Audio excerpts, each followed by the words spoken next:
Good morning and welcome. Patriot Radio News Hour. Joe and Jason on this Wednesday. Happy hump day. We got gold on the move once again as the Bank of Japan holding an emergency meeting to try to stop the yen's decline. Hit a 34-year low this morning. Gold's up 15 right now, 21.92. For those of you that follow it on TV, that's the June contract. TV gold right now, $2,215. Silver is higher as well. Our toll-free number, 800-951-0592. The website at allamericangold.com, and it looks like we're setting up for another record high close. I think it'll be the fifth, maybe the sixth record high close in March. Jason, well, we told everyone, we were telling everybody in January and February, listen, fireworks don't begin until March. Obviously, the Japanese very concerned about the weakness of the yen. Of course, blaming it's speculators' fault. No, it's not speculators' fault. When you live beyond your means, this is what happens. They had their finance minister out. They had their head of their central bank.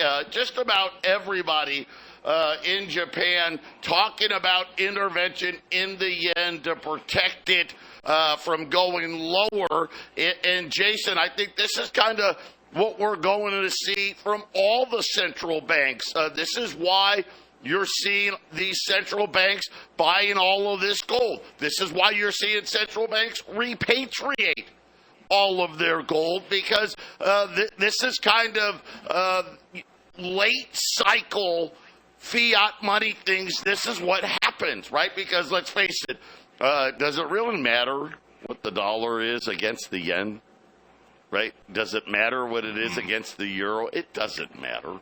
They're all the same, right? They're just debt instruments that are supposed to go to zero. That's just how it works. And now I would not be surprised over the next, let's just say the next 5 years, if we get that far. I don't know that it'll go 5 years before we go digital. This is going to be something where every quarter, maybe every 6 months, we're going to see central banks in emergency mode. We've seen our central bank do it time and time again, haven't we, Jason? And they always make up something new, don't they, Jonah? And right. We have a clip on the next segment we'll get into. And yeah, Joe, the central banks, boy, it's everyone's fault but theirs, right? It's always somebody else's fault. Don't blame them. They only have control over the financial sector worldwide. Yeah, but it's not their fault. It's not their fault. Our central bank, it's official now. They reported a loss of $114 billion in 2023. We're going to have similar losses in 2024. But what could possibly go wrong? All right, so they've lost $250 billion. No big deal. Of course, it really is great to be them, because all they do is just make it's just a thing on the balance sheet. Doesn't count. They don't have to pay it. They don't have to do anything. We lost, but it's fine. Nobody worry. We're so good at what we do. We'll pay it back later. Exactly, Joe. And Joe's been doing this a long time, so I think it was in 2022, but especially 2023, I started suggesting, well, what about these higher rates and quantitative easing at the same time? And in Joe's, the common knowledge, that just can't happen. You just can't have that. But Joe never tells me I'm completely wrong, because it's just speculation. It's just a guess, right? But Joe, this clip we're going to play, this is about the Fed's plan to have quantitative easing, but they don't have to print the money. They're going to just have the banks do it. They're going to have the banks do all the printing. And what that means is, well, gosh, they have to have someone to loan the money to. And who has an insatiable appetite for spending that the big banks could borrow money to? Oh, yes, the federal government. Right. Did you see Biden yesterday? Federal We're going to pay for this bridge. We're going to pay for this bridge and everything around it. We're going to throw money everywhere. Where are they going to get the money, Joe? And I have a feeling this is what we're going to play next segment is going to be an explanation. You're going to want to stay tuned. Inflation is not go. You know what? I hate to say it. If it's going anywhere, it's going higher. I just see this happening. The spending just won't stop. But this is another one of those tricks that they play. And they played a trick in 2020. Didn't really tell people about what they were doing and what they were up to. We've been paying for that trick for a while now, right? Now the Treasury, they kept issuing all this short-term debt. Now we've got so much debt rolling over. Every auction now is a new record. Every single day, the government has a new record. It's a new record. It's a new record on the amount of debt that needs to be sold. And unfortunately now, on the next segment, all of this money's going to go into the system. Unlike it being put on, say, the Fed's balance sheet, which isn't necessarily in the system. This will be money in the system, which means what? Yeah. Well, what's inflation? The creation of money. And Jason, I see it coming in spades. Modern monetary theory, right? The fractional reserve banking system might be at its zenith if they decide to do what they actually have already done for a year in the past. So we'll get this video on. I won't gonna play the whole thing, Joe. He talks about the tails on the auction markets for the treasuries. I skipped some of that stuff because I wanted to get right to the meat of what is going to happen, what this thing is. 800-951-0592, the year of chaos. I'm going to say the last big breath in the bubble over, say, I don't know, about maybe the next year is the last big breath in this bubble, and you need to get prepared now before it all blows up, before, gold's $3,000, before silver's going to approach its all-time highs. You need to get prepared. Looking at the markets today, the Dow's up 200 points. Oh, yeah, central bank intervention, great, right? That's, keep spending. The government, we're going to spend billions. We're going to build the bridge, and we're going to make it better. We're going to build everything all over the place. The S&P's up 14, the Nasdaq's down. The 10-year note down to 4.20. Gold up 15. 2,192, 2,193. Silver up about 10 cents right now, 24.75. And the need for you to diversify here and really get yourself protected. If you've got a lot of money in an IRA, 401k, maybe you got a lot of money still sitting in these bank accounts, check out why refi. You can get up to 10.25% fixed rate of return, not correlated to the stock market, not correlated to the Fed. What does that mean? It simply means no matter what happens, more emergencies, more central bank emergencies, more programs, this program, that program, spend. Interest rates down, interest rates up. It doesn't matter. It's the same. It doesn't change. You can use it as income. You can turn your income on. You can turn it off. You can pound it. No fees, whatever you want. If for some reason you need your money back early, there's no attack on principle. None of that stuff. These guys don't play any games. Check them out. InvestYRefi.com. That's the word invest, the letter Y, REFY.com. Or just call them. 888-YREFI24. Let them know I sent you. But Jason, we're going to play a clip right now, kind of really setting the table for how they plan on getting through, right, this next bit. Now that the reverse repo is about out of money, how are they going to do it? And they're going to do it by putting money in the system. It's just that simple. This is what they're going to do, and I'm just shocked. And I shouldn't be, but I'm shocked that they keep talking about rate cuts and trying to pretend. Yep. Well, here's the reality. They're not going to control inflation. They have no plan. All as they hope is it stays below 4%. Right? That's really, I think, their only hope right now, Jason. Yeah, this thing is called the supplementary leverage ratio rule. Of course, leave it up to the Fed to have something like that. Supplementary leverage ratio rule. I'm going to let Joe Brown in the clip talk about this. But based off what I've been watching, Joe, and I've talked on the air several times that I believe the Fed's plan for the future is to inflate their way out of this current monetary system and reset it. And this sets them up nice and pretty to blame somebody else. Joe, people don't remember stuff like this. For whatever reason, I remember stuff like this. I remember when Trump was running for president in 2016. One of the reasons I actually was I ended up voting for him is one of the things like, well, if I have to bankrupt, if we have to declare bankruptcy to clear out this debt, we will. And it sure smells funny to me that, let's say Trump wins this election, and this thing goes into a hyperinflationary type situation under his watch, and he decides to be the hero. Hey, we'll just clear out this debt. These were crooked individuals. I wasn't around when they did this. And some sort of at the end of his term, he declared us bankrupt, and the Fed comes in. Well, we can fix this. Yes, we will work with President Trump, and we'll get a fresh new start for America. Those big banks were just so greedy. I mean, Joe, I don't know. Can you see it? I can just see it. Well, here's why I want to set this up. This is something that was done in 2020, the supplemental deal. March 2020. Right.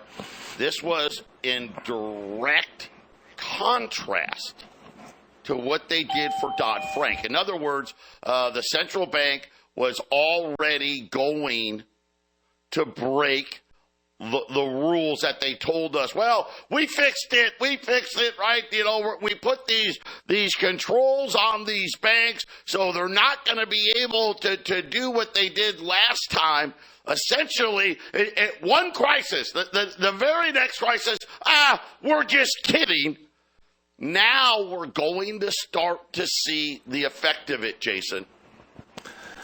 Absolutely. Let's play this. Like I say, I got a shortened version because a lot of the stuff he talks about, Joe's really good at. Joe Brown is good at setting up what he's going to talk about, and Joe covers all the stuff that Joe Brown covers. I don't play his stuff a lot, but he talks about government borrowing. He talks about the reverse repo market. Everything that's leading up to what happened. So let's just start it here and listen closely.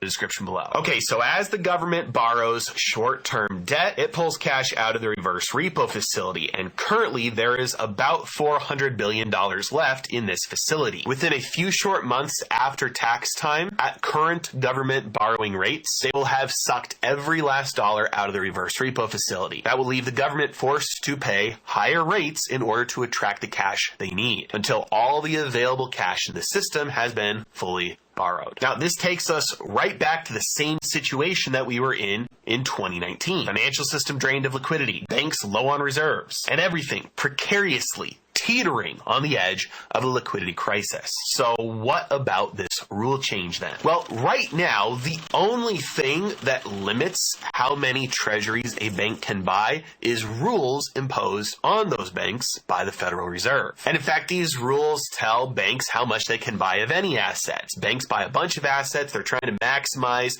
their reward while limiting their risks. Sometimes they do a better job of this than others. What most people don't realize is the Federal Reserve can simply change this rule. They're actually talking about changing this rule right now, and they have already changed this rule one time in the past. In April of 2020, in order to deal with the onslaught of treasuries hitting the market, the Federal Reserve temporarily changed this supplementary leverage ratio rule in order to ease strains on the treasury market. This allowed banks to no longer have to worry about the rule of how many treasuries they purchased. Now, this was was temporary, and it was only in effect until March 31st of 2021, exactly 1 year later. At the time, many banks, including Chase, Jamie Dimon, he was saying, please, Federal Reserve, do not let this suspension pass. We want this supplementary leverage ratio rule to become permanent. We don't want it to go back to the way it was. However, in March of 2021, the Federal Reserve announced that the temporary suspension on the supplementary leverage ratio would expire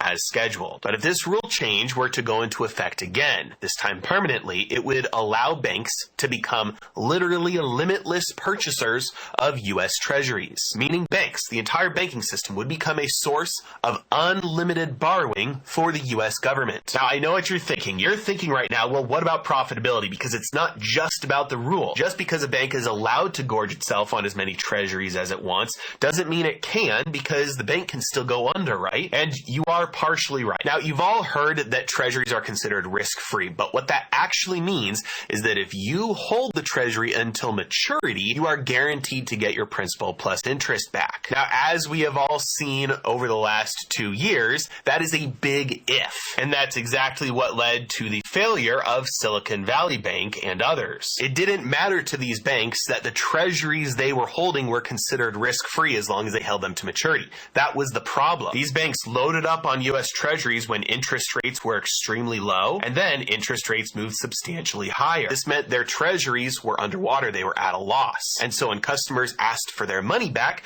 these banks didn't have enough value in these treasuries to be able to sell them for all the customer withdrawals, causing their inevitable collapse. And so the argument is looking at this and saying, hey, well, just because we changed the supplementary leverage ratio rules doesn't mean that banks have no risk now. If they gorge themselves on treasuries and interest rates continue to move higher if inflation sticks around, the exact same thing could happen. Just because you're allowed to buy as many treasuries as you want does not protect you from those treasuries losing value. And if you have to sell them prior to maturity, you're screwed just like the other banks were. However, the Federal Reserve actually does have a few facilities in place that prevent a lot of these losses from happening. Number one, we saw the BTFP, the Bank Term Funding Program, which did expire, but if push comes to shove, they could absolutely bring that back again. Number two, the Federal Reserve has the discount window. This, among a few other things, means that if banks need to temporarily offload treasuries that are underwater, they can do that to the Fed. So for now, banks do not have to worry about temporary losses that they have on their portfolio of treasuries. So putting this all together, number one, if you hold a treasury till maturity, you're guaranteed to get your interest and principal back, risk-free. Number two,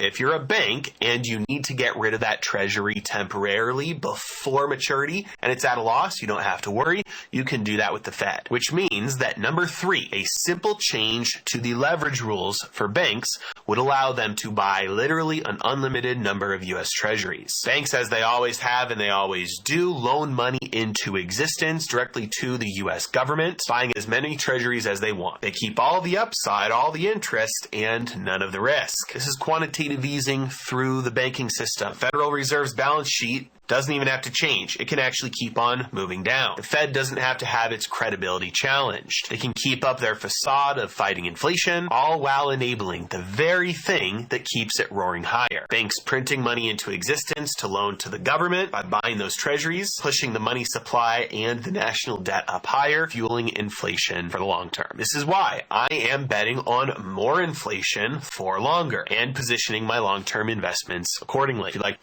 So there you go, Joe. It's almost a rule that makes the banks miniature central banks all by themselves. You know, they just aren't the central bank.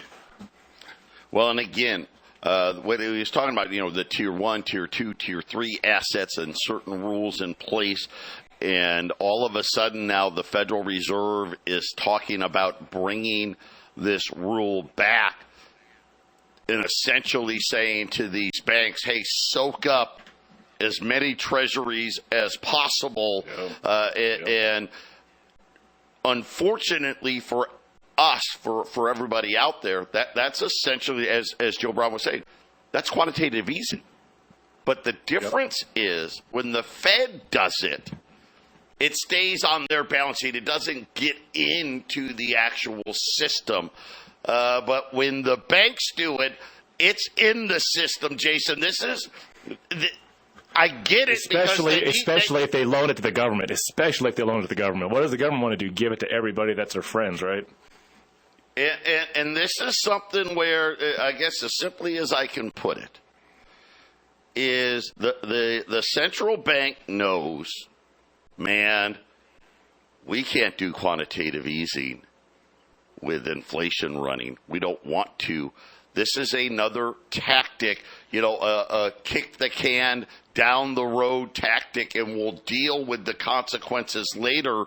But unfortunately, most people won't realize what they've done, and the Fed will be the one that says, well, gosh, to Jason, wasn't our fault. Right? Hey, it's the bank's fault. It's their right, Jamie Dimon was too greedy.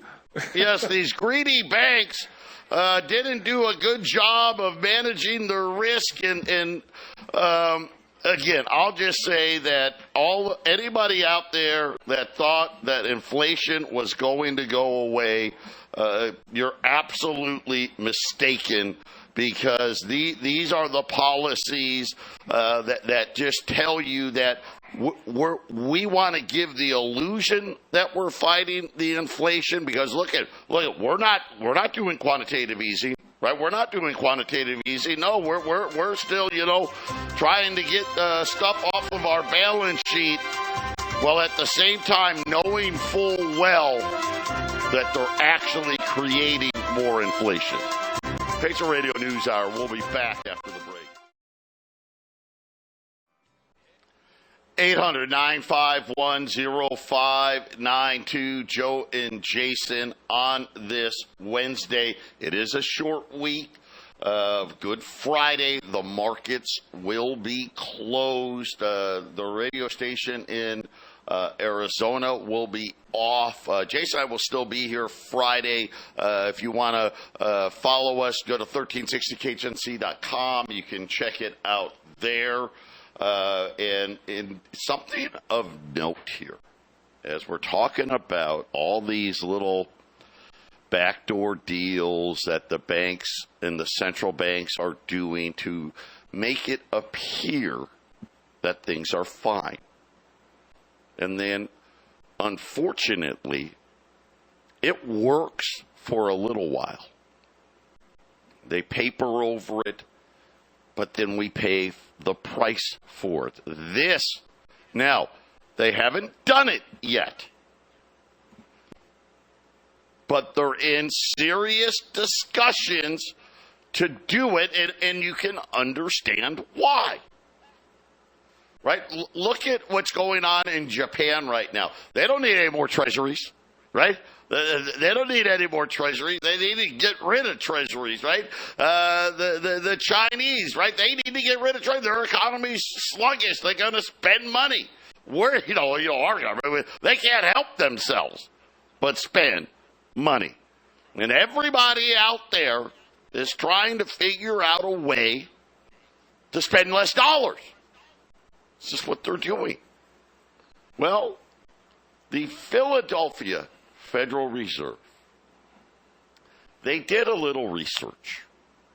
Okay, and that's what they really like to do, right? You hear Jay Powell say it all the time. Well, we're gonna wait for the data. We're gonna see what the data tells. They love data. I love it. It's great. And listen, that's not a bad thing. You can learn a lot. Well, they decided to do a long-run price stability project. Okay? Because you got to remember, right now they've got two mandates: full employment, stable prices. Right? And of course, what do they sell us stable prices on? Well, to them, if they devalue your purchasing power by 2%, they've done a great job. And of course, if it's 2%, it actually means 4%, right? Because that's kind of what they've done, right? They've used a bunch of economic theory to cut actual inflation by about half overall. That's kind of what it's done. Well, one of the things they did in this little study was they just said, well, what if we did go back to the gold standard? What? What? You're going to take a look at this. Okay. Right? Good for them. Well, what did they find out? The Federal Reserve Bank of Philadelphia. Well, in this working paper that they published last month, they explored how the gold standard would operate as a monetary framework in a hypothetical small open economy.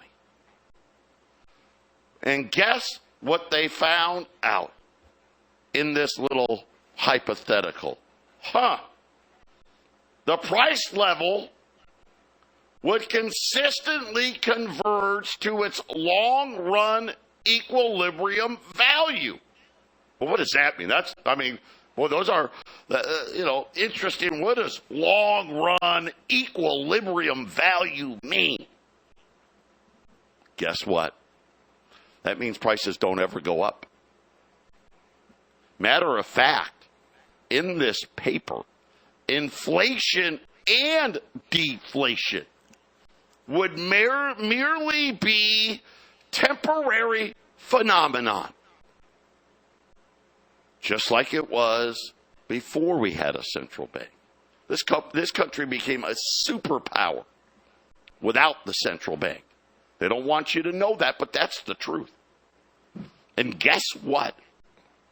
The only time there was inflation, well, when bankers started wars. And guess what happened? What doesn't happen today? The price of everything, the second the war ended, well, maybe not the second, but after the war ended, guess what? The prices went back to what they were before the war. Yeah. Right? We don't get that, do we? What happens? Well, they just don't go up as much anymore, but they never go back, right? A new car is never going back to $15,000. It's not going to happen, right? Maybe if we're lucky, the rate of increase will slow down a little bit, and right, okay, well, now it's only 70,000, now it's 72,000, 74,000, right? But it's never going back to 15. But even, Jason, the central bank itself, they wanted to, and I'm sure they wanted to, say, no, you can't do this. Now, they'll argue, well, this was just a small economy, right? Yeah, no, it works the same for any size economy. And I only bring this up. I bring this up because digital is what's going to happen. Don't believe them when they tell you it's not. It will, and it is. But when we talk about what we just talked about with these banks, and they're going to pin it on the banks, it's the bank's fault, they bought all these treasuries, blah, blah, blah, blah, blah, blah, blah, blah, blah. Confidence. Will we have to go to some form of gold-backed digital currency to get everybody to decide to invest in the United States the way they've done in the past?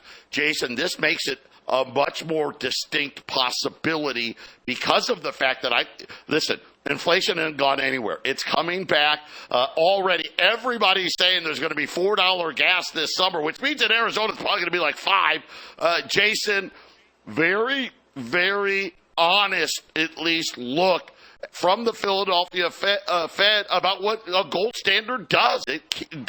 Prices don't go up and down, and when they do, it's because it's a temporary phenomenon, a situation like war that gets created. And they probably didn't like what they saw because they didn't find a way to profit very well from it. So they probably want to throw that right in the trash can. It's like, man, I sure would like this type of world, but where do we make ours? And that's why they won't go with it, Joe. And this inflation it's gonna run hot. I think. I think by the end of the next presidential term, no matter who it is, I think we see a McDonald's worker approaching $40 an hour in 4 years, Joe. Eating McDonald's is going to be $100 or more for a family with what they're getting ready to do, Joe. You talk about the Bank of Japan. They don't want these other countries don't want treasuries until they just give them out so cheaply, right? Who's all going to gorge in that trough, right, Joe? 800-951-0592. Joe and Jason, Patriot Radio News Hour on this Wednesday as we're, peeling back the onion, if you will, on the Fed and what they're planning. What does it mean for everybody out there? And again, you don't have to look that hard, really. Just look at what the central banks are doing. Look at what's going on in the gold markets. This is very similar setup. It's not the same. But if you go back to the late 60s, right, because inflation was already coming before the 70s really got here. And the central banks were flying to gold. You had central banks saying, hey, you know what? I don't want to rerun these treasuries back. I want you to give me gold instead. And, of course, that's when Nixon closed the gold window. Now, there's no gold window to close this time, but it does make it interesting in the back of my mind now. Are we going to need to have some form of gold holdings, and maybe not a gold standard, but something that says, hey, we've got more than 8,000 metric tons. We got 15,000 metric tons of gold, or something to that effect, to allow for, because the debt doesn't go away. When we go digital, the debt's still there. Right? And you got to remember, let's just say, I may be gracious with 5. Do we have 5 years left? I don't know. But in that 5 years, the debt's going to be over $50 trillion. Not counting whatever is going to be on the Fed's balance sheet and what other kinds of tricks and nonsense that they pull. So is there a possibility? This report makes it possible. I'm not saying it's going to happen. It makes it possible that the United States may consider another gold confiscation. And again, the last time, the only gold you could keep was collectible gold coins. The one thing that the government says is collectible right now, pre-1933 minted gold. That's one of the reasons we like it. Now, does it mean they won't take it? Doesn't mean that. Right? Stroke of a pen, they can do what they like, but they always like leaving loopholes for themselves and their buddies. Today, again, gold, $21.90. This will be a new all-time record high close. And I think gold's going a lot higher. I think inflation, unfortunately, going to get a lot worse than most people expect, especially if the plan is going to be to get rid of the rule to allow these banks to gorge on treasuries, which I think they got to have something. $20 gold pieces today, 1 through 19, $2,395. So you're going to save, $15 a coin. 20 or more, $23.85. 50 or more, $23.75, $2,375. Some of you out there, some of you bigger guys, you want to do 100 or more, $2,365 on $20 gold pieces. This is going to be the Liberties and the Saints. We'll pick it. Whatever you get, you kind of get here. But we've got a bunch of them. We haven't had a lot in that $20 gold piece market. We do today. $20 Liberties and Saints, 1 through 19, $2,395. 20 or more, $2,385. 50 or more, $2,375. 100 or more, $2,365 at 800-951-0592. And Jason, it's kind of right. We're starting to get a picture here of how is this going to work with the reverse repo running out of money, with the Fed really saying, hey, we're going to slow quantitative tightening. We're not ending. We're going to slow the purchases down. By the way, they've said they want to get rid of the mortgage-backed securities, hold on to these treasuries. But who's going to soak up the sky-high record amount of treasuries that gets auctioned off every week? And at least for now, it looks like they're going to once again suspend rules that they put in place that were supposed to make the bank safer. So obviously, what does that mean? They're going to make them more risky. Yeah, and as far as gold being a part of the monetary system, anything can happen, but I see it as far-fetched. I mean, all this irresponsible behavior from the Federal Reserve cannot be allowed to happen if you have some sort of an anchor. You know, that golden anchor isn't going to let them play their reindeer game, so to speak, Joe. So I don't see gold. You know, I know the BRICS, they want to do the basket of commodities. I don't see it, Joe. I really don't. It's a competition to the power that they wield. They don't want to have any controls over their power. They want to be out, have no restraint of any kind, Joe. Let me tell you right now, of course that's what they want. What we don't know is can they get it? That's going to be the hard part. We don't know.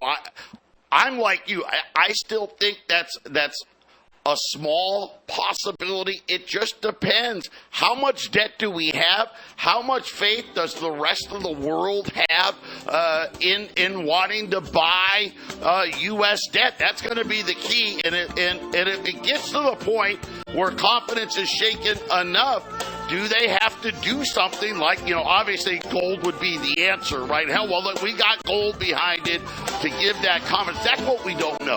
So it's interesting that the Philly Fed did that study, right? The timing of it, very interesting. We'll wrap it up. Final segment coming up. 800-951-0592, $20 gold special. We are heating it up. 1 through 19, 2,395. 20 or more, 2,385. 50 or more, 2,375. If you want to do 100 or more, 2,365 at 800-951-0592 as a big meeting in Japan today, getting their ducks in a row to try to stop the yen slide. Think about this. They ended the negative rates, and it still wasn't enough to stop the slide in the yen. Now they're talking about needing to intervene, talk out of the central bank now about eliminating one of the rules in regards to how many treasuries a bank can buy and still be safe. Because, well, they've got a problem, which is not enough buyers for the amount of debt that the United States needs to sell. I mean, Jason, it's pretty simple. It seems so, doesn't it, Joe? It seems so, and until the money masters decide to change rules and give you all kinds of crosstalk it's supply and demand. It's everything's supply and demand. It's just that there's a lot of wizards out there that have magic tricks, Joe, that get you all looking at one hand while the other hand does all the stealing from you. So, it's one of, there's all kinds of things you can invest in. There's all kinds of ways to make money, but everyone's got their own thing they're selling, right, Joe? Gold just seems so much more real. It's an actual real thing. It's why owning physical gold is just a sane position in a very insane economic world, Joe.